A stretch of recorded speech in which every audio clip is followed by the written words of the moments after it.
That's it.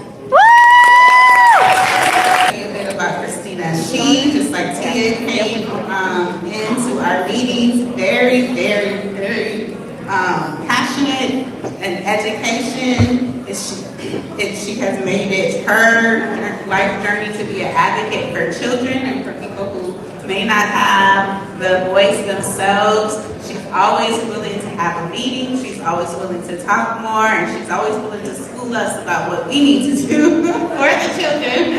And I love her for it. So once again, Christina Lass.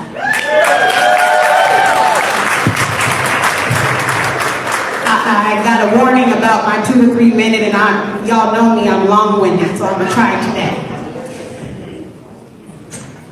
And God said to Moses, go down there and tell Pharaoh, I said, let my people go. All right? So they said, what you gonna do, Christina, when the kids is in trouble? We gonna go down there and tell Pharaoh to let my people go.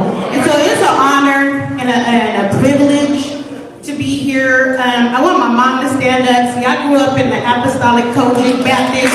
You did it. And let me tell you, I appreciate getting pinched in the pew. And sometimes, the church mothers, they give you a mint. But you know what?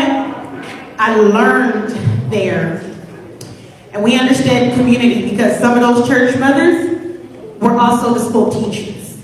We wasn't getting nowhere, right? Everywhere you go, it was a learning environment. So I just want to just give honor and thanks to my mom for fostering an environment where I could advocate, where I could learn, and I could be passionate and thrive in that. And so, like I said in the beginning, we're gonna let my people go. We're faced with unprecedented times where our children are challenged in their learning environments in a bad way.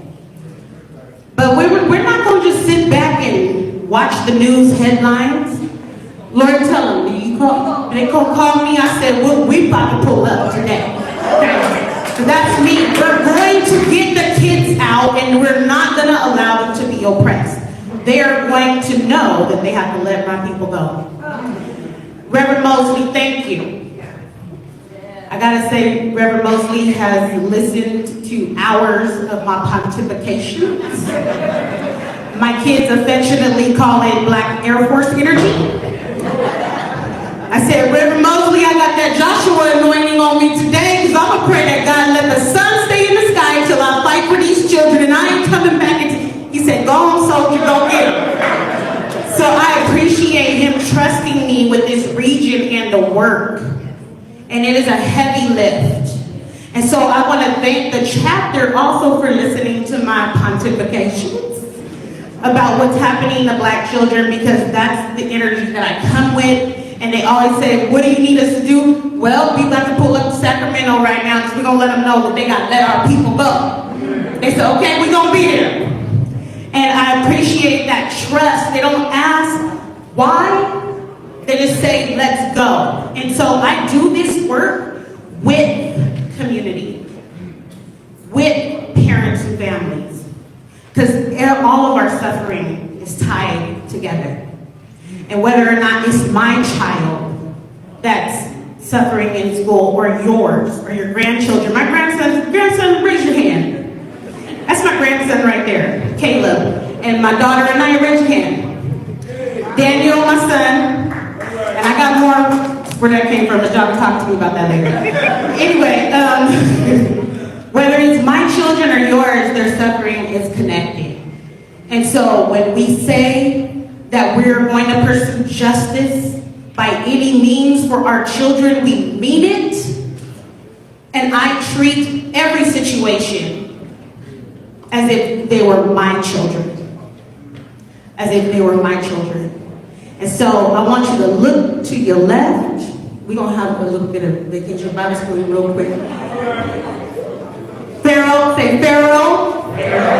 Go and tell Pharaoh, let my people go. And then I want you to look to your right, and I want you to say, pray that the Lord of the harvest send out laborers. And so thank you for honoring me. It's a privilege and an honor to be a part of the National Action Network. No justice? No peace. No justice? No peace. All right. Let's drop the mic.